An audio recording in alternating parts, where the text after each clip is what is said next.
di sini kan.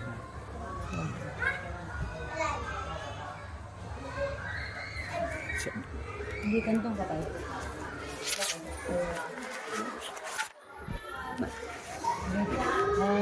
Kita Pak Heril ke juga refleksi tentang lingkungan belajar Pian. Bagaimana Pak Heril Kepala Sekolah Adrokat Siot apakah mendukung dengan pendidikan guru penggerak yang Pian jalani? Alhamdulillah untuk kepala sekolah dan rekan sejawat 100% mendukung, sangat-sangat mendukung dalam ulun mengikuti PGP ini, Bu. Mendukung, sangat mendukung, dan malahan mereka semua memberikan motivasi kepada ulun. Jadi luar biasa mereka mendukung baik dari segi motivasi dan waktu kalah yang diberikan pelanggaran kepada Pian. Nggih, sangat baik. Nggih.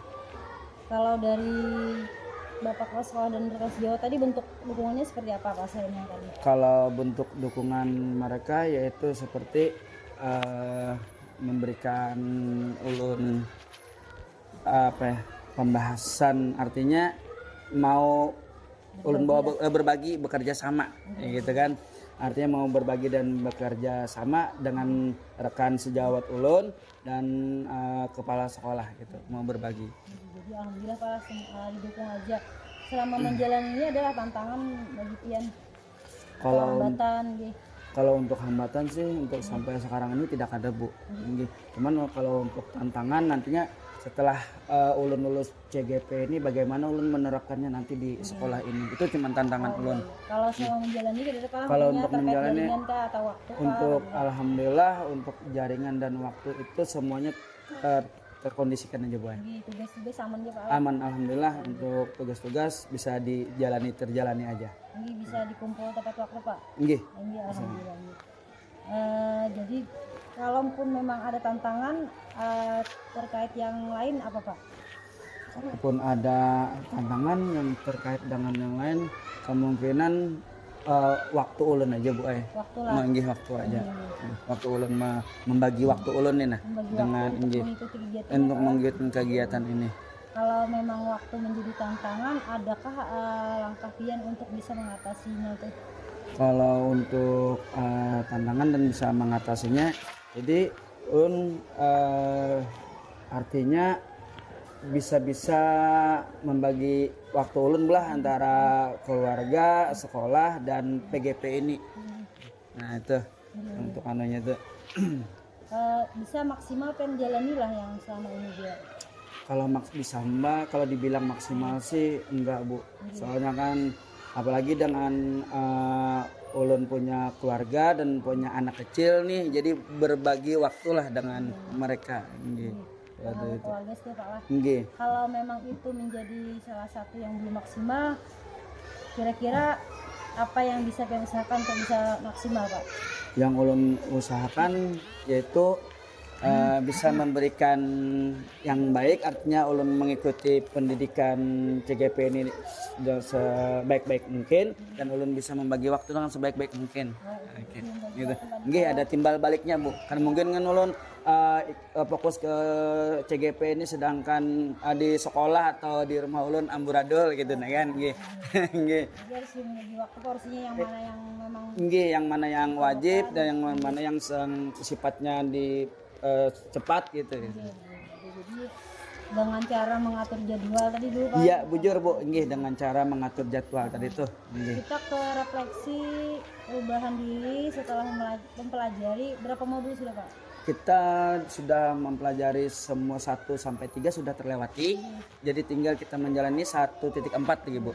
Jadi modul 1.1, 1.2, 1.3 Pak lah. 1.1. Dari 1.1, 1.2 dan 1.3 tadi poin apa yang bisa Pian ambil pelajaran dari sana?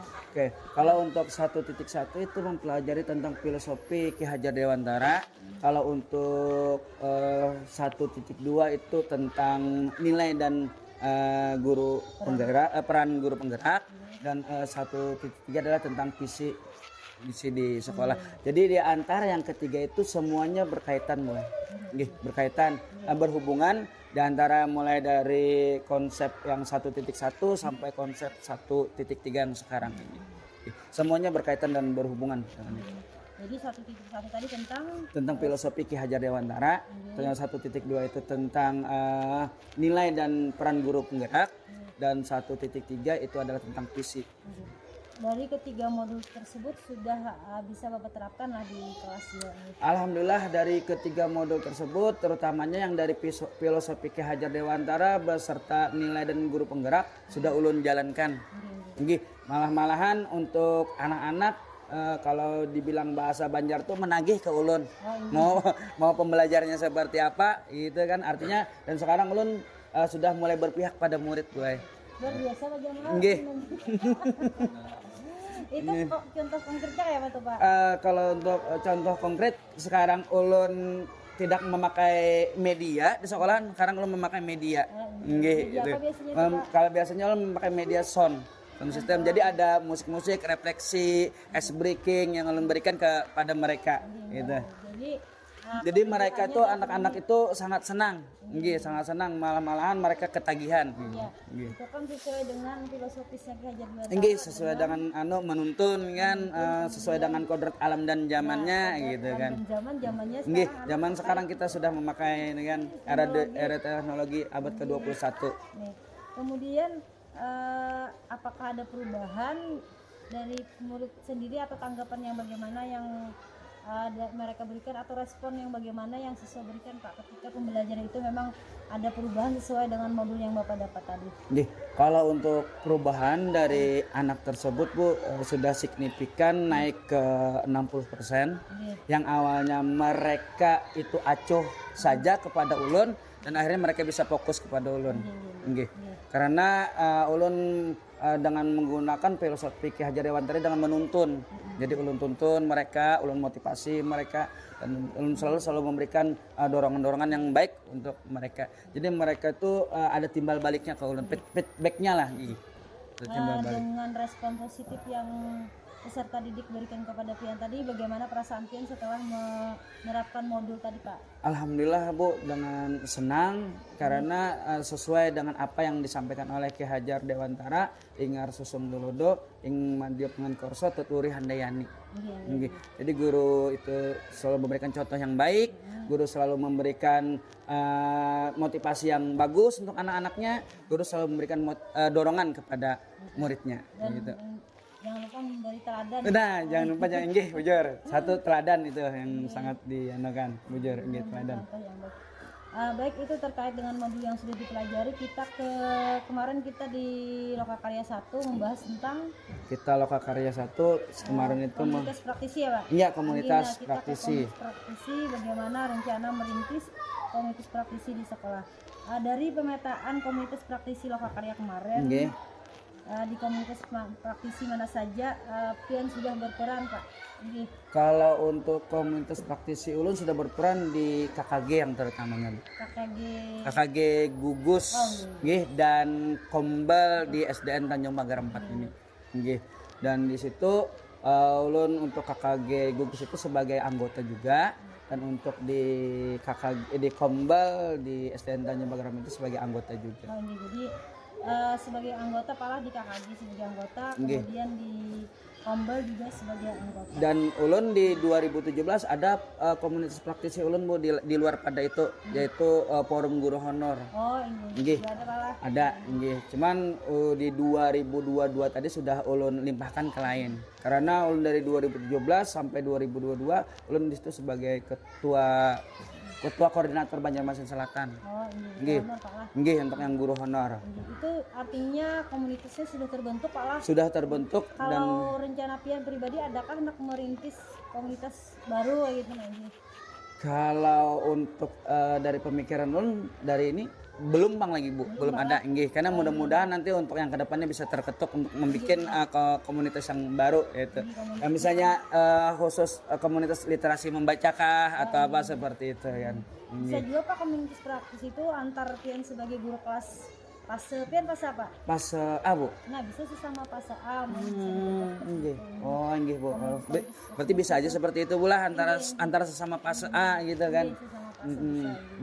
Kemudian kalau memang belum ada, adakah Bapak berniat untuk membentuk komunitas tersebut? Ya sesuai dengan visi guru penggerak ya, tergerak, bergerak, menggerakkan. Artinya ada aja niatnya boy. Untuk yang ke depan seperti itu, untuk yang membuat atau membuat praktisi komunitas praktisi tadi. Kalau memang benar ada niat dari Bapak, kira-kira tuh langkah apa untuk bisa membentuk tersebut, Pak? Yang pertama langkahnya kita mau koordinasi dulu dengan kepala sekolah. Oke, setelah koordinasi dengan kepala sekolah, baru kita koordinasi dengan pengawas kalau di luar daripada sekolah. Kalau di luar pada sekolah kan kita membentuknya seperti apa dan mau dibawa kemana untuk praktisi komunikasi yang seperti ini. Jadi ada niatan sudah kalah untuk bisa membentuk. Alhamdulillah ada niat, ada Bu. Cuman langkahnya nih lagi nanti yang menentukannya. Kalau selama ini yang Pian ikuti di komunitas praktisi itu ada tantangan atau hambatan nggak, Pak? Kalau selama ini tantangan dan hambatan sih tidak ada Bu.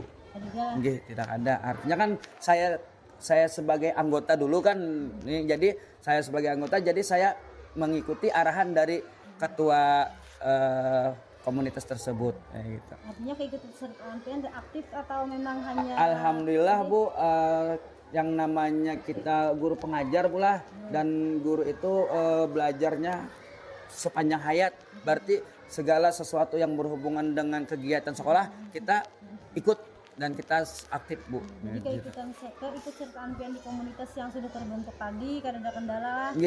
Alhamdulillah tidak ada kendala dari situ karena saya sifatnya bersifat anggota. Seandainya saya ketua, sekretaris atau kemungkinan ada kendalanya seperti itu. Nanti selama ini sebagai anggota kemudian ikut aktif di komunitas praktisi, kalau boleh tahu nih pembelajaran apa yang Pian bisa ambil dari komunitas praktisi tersebut yang sudah diikuti? Artinya pembelajaran yang di mana pengalaman baru boy. Pengalaman baru yang pertama satu, pembelajaran yang mana belum kita ketahui, artinya kita bisa ambil dari situ. Pembelajaran baru, pengetahuan yang bisa diambil, berarti Pian bisa juga memetik strategi untuk bisa membentuk komunitas praktisi tadi. Nah nanti akan kita aplikasikan.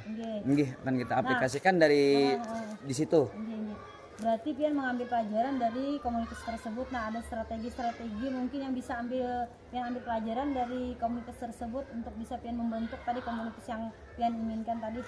Kalau untuk strategi sih sebenarnya kita tinggal koordinasi dengan rekan-rekan yang kita mau gabung, terus kita jalankan program-programnya, dan setelah kita bikin program-programnya, lalu kita jalankan sesuai dengan yang program tersebut.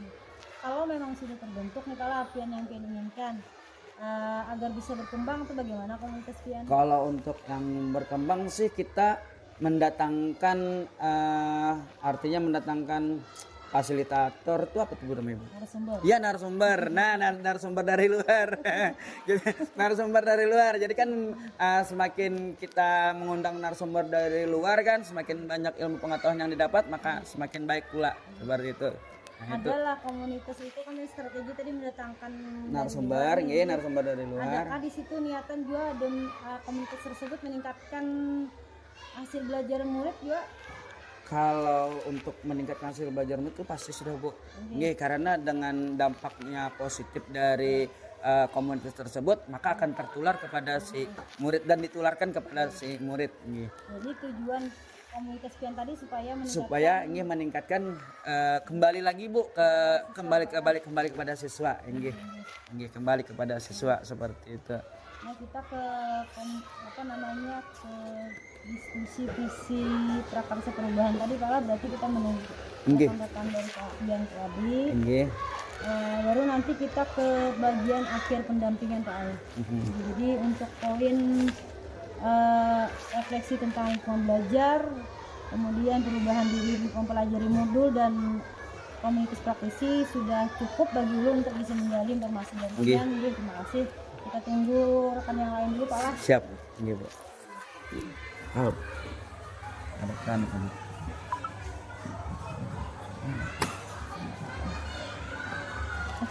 Situ banyak.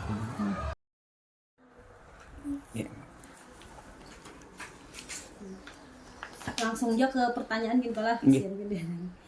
Pak Hairil, hal menarik apa dari proses pendampingan kita hari ini yang bisa Bapak sampaikan?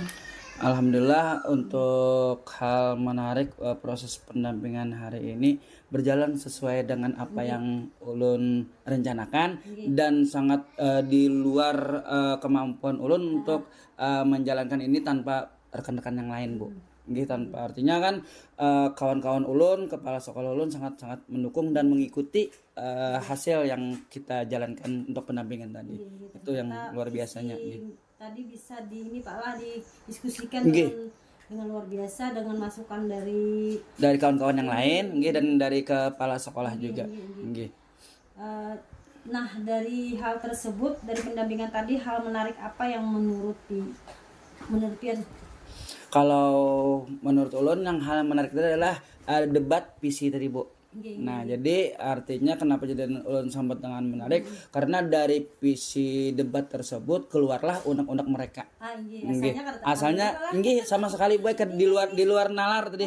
Nggih, di luar pemikiran ulun hari ini seperti itu. Ternyata mereka ikut berpartisipasi dengan penuh kesadaran mereka juga dan dibantu dengan kepala sekolah yang sangat hebat juga kan, artinya mereka akhirnya menunjukkan pemikiran-pemikiran yang kritis mereka di hari ini. Jadi apa yang mereka pikirkan terfasilitasi hari ini. Terfasilitasi untuk hari ini, nggih. Kada menyangka juga. Kada menyangka, nggih. Mungkin selama ini sih dia hendak merencanakan juga kan Nggih. untuk yang membahas tadi itu Membahas visi tadi itu belum ada waktu dan kebetulan pas ada materi ulun tentang CGP yang visi ini lalu dikaitkan beliau gitu untuk sekolah. Alhamdulillah berjalan lancar pendampingan kita pala. Menurut Pian apa yang sudah baik dari sisi pendampingan ini dan apakah ada perbaikan juga dari sisi pendampingan ini? Kalau menurut ulun untuk pendampingan yang hari ini, Bu, sangat baik. Dan mudah-mudahan nanti ulun bisa membagi waktu lagi. Artinya kan kemarin tadi kan ulun kira bahwa pendampingan itu wajib pagi atau mengganggu mengajar kegiatan mengajar gitu. Ternyata tidak. Nah, seperti itu pemikiran ulun, Bu. Jadi CGP ini memang tidak dilaksanakan oleh guru tapi tidak mengganggu kewajiban guru. Nggih. Ternyata seperti itu. Nggih, memang kayak itu Pak. Jadi jangan sampai di nomor 2 kan tugas mengajar karena ada CGP tadi. Nggih, siap. Jadi fleksibelnya apa sih aja sesuai dengan waktu yang memang bisa si CGP tersebut. Siap. Nggih. Terima kasih, Bu. Nggih. Terima kasih. Mas banyak Pak. Nggih, sama-sama, Bu. Terima kasih.